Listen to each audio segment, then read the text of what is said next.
देश में लोकतंत्र खत्म करने का साजिश है और बिहार में लोकतंत्र यूं ही खत्म नहीं होगा। तो हम चुनाव आयोग को भी आगाह करना चाहते हैं कि आप बिहार और देश के रक्षा करने के लिए आप लोग हैं। बीजेपी के कहने से काम करेंगे तो ये लोकतंत्र कहाँ है। इससे अच्छा तो बीजेपी मोदी जी को देश में इमरजेंसी लागू कर देना चाहिए।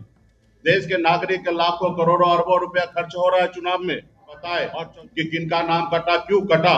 अगर आप किसी का नाम काट रहे हैं तो आप उनको बताइए, हमको भी बताइए एज ए विपक्ष के नाते।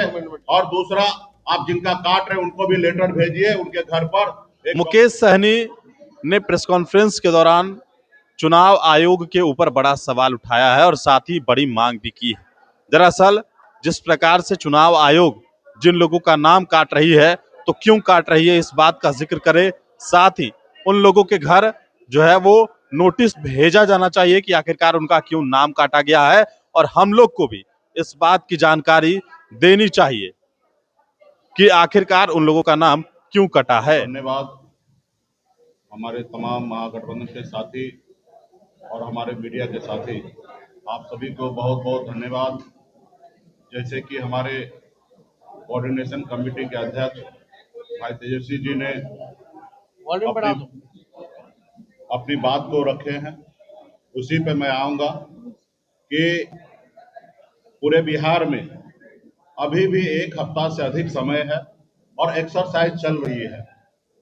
और कहीं पे हम लोग जो जानकारी कर रहे हैं, कहीं पे 75%, कहीं पे 80%, कहीं पे 98% तक बीएलओ अपना काम किए हैं, कहीं पे 60% पे भी है और कहीं 98% पे भी है। जहां 98% पे है उनको एसडीओ साहब के इधर, बीडीओ साहब के इधर, सीओ साहब के इधर से डांटा जा रहा है कि आपके इधर 98% कैसे हो गया। इस 98% को कम कीजिए। कैसे आपने 98% तक अपलोड कर दिया है। तो ये एक्सरसाइज जब चल रहा है तो चुनाव आयोग की तरफ से एक लिस्ट जो जारी हुआ है वो बताइए कि किस तरीके से किया जा रहा है। इस देश में लोकतंत्र खत्म करने का साजिश है और बिहार में लोकतंत्र यूं ही खत्म नहीं होगा। तो हम चुनाव आयोग को भी आगाह करना चाहते हैं कि आप बिहार और देश के रक्षा करने के लिए आप लोग हैं। हर एक मतदाता अपनी मत देकर सरकार चुनने का काम करते हैं और ऐसे जगह पे अगर आप बीजेपी के कहने से काम करेंगे तो ये लोकतंत्र कहाँ है। इससे अच्छा तो बीजेपी मोदी जी को देश में इमरजेंसी लागू कर देना चाहिए। देश के नागरिक के लाखों करोड़ों अरबों रुपया खर्च हो रहा है चुनाव में, और सिर्फ चुनाव में इसलिए खर्च हो रहा है कि सरकार अच्छे चुने। देश के जनता जो है मालिक है और उस जगह पे इस तरीके से काम किया जा रहा है। आज मैं आपके माध्यम से बिहार में जितने भी हमारे अति पिछड़ा, दलित, जितने भी हमारे जनप्रतिनिधि है, चाहे वो मुखिया है या वार्ड सदस्य है या जिला परिषद सदस्य है या जितने भी जनप्रतिनिधि हैं, उनसे भी मैं आग्रह कर रहा हूं कि आप लोग भी सचेत होइए, क्योंकि ठीक विधानसभा चुनाव के बाद जनप्रतिनिधि का चुनाव होना है, पंचायत का चुनाव होना है। और अगर आज टाइटल देखकर, नाम देखकर अगर वोटर लिस्ट से नाम काटा जा रहा है तो फिर आपका क्या होगा। तो इसलिए आप भी इस पे ध्यान रखिए, गंभीर होइए। और अभी हमें तो बीएलओ पे ही भरोसा है कि उचित निर्णय वो लोग गांव में करेंगे। जो लोग नागरिक है इस देश के, राज्य के, उनका सही से नाम जोड़ने का काम वो करेंगे। यही हम लोगों का है कि आने वाला समय में मजबूती से लड़ाई लड़ेंगे और हम तमाम हमारे राज्य के जितने भी जनप्रतिनिधि हैं, मुखिया हो, वार्ड सदस्य हो, सरपंच हो, जिला परिषद सदस्य हो, आप लोग मजबूती से इसको देखिए और एक एक वोट अपने लोगों को जोड़ाने का काम कीजिए। अभी तक तो जिस तरीके से हम लोगों ने बिहार में लड़ाई लड़ रहे हैं, चुनाव आयोग तो कान पे भी जू नहीं रेंग रहा है। तो इसलिए आने वाला समय में हम लोग और इसकी लड़ाई लड़ेंगे। अभी ये लोग 25 तारीख को ये अपनी सूची जमा करे और बताए कि किनका नाम कटा, क्यों कटा।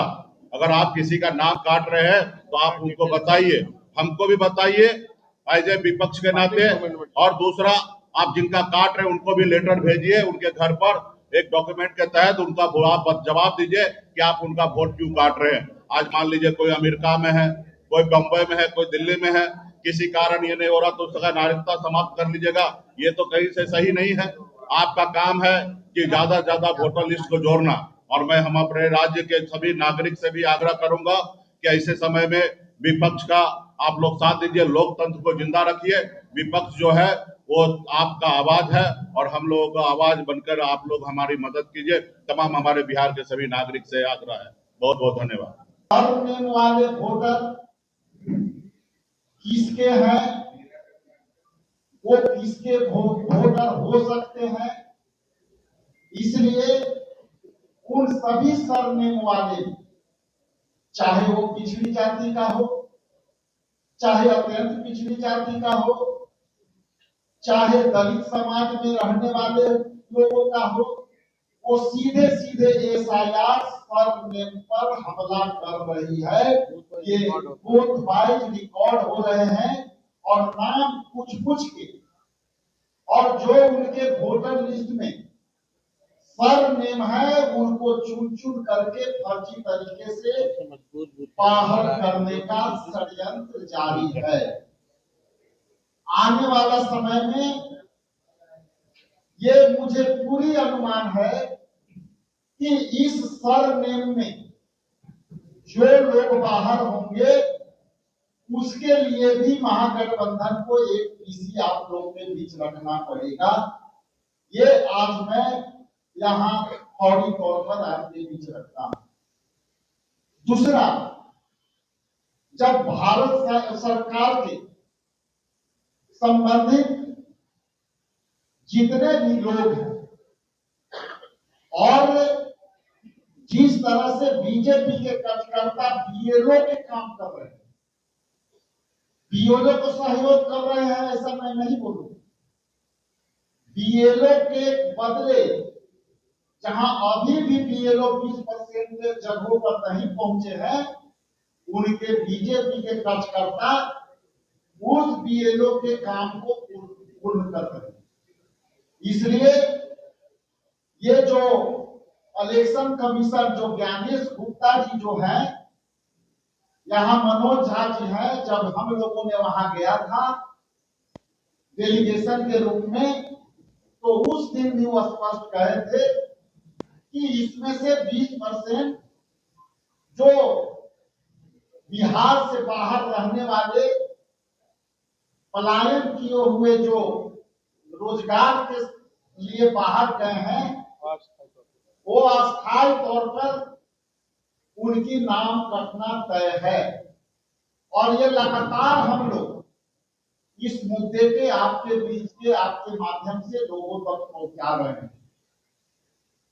दूसरी तरफ ये बहुत गंभीरता से इंडिया गठबंधन के तमाम लोग यहां से हम आगाह करना चाहते हैं कि आप जिस तरह से गलतियां कर रहे हैं, दिए हुए अधिकार जो संविधान में वोट का अधिकार है उसको आप खत्म कर रहे हैं।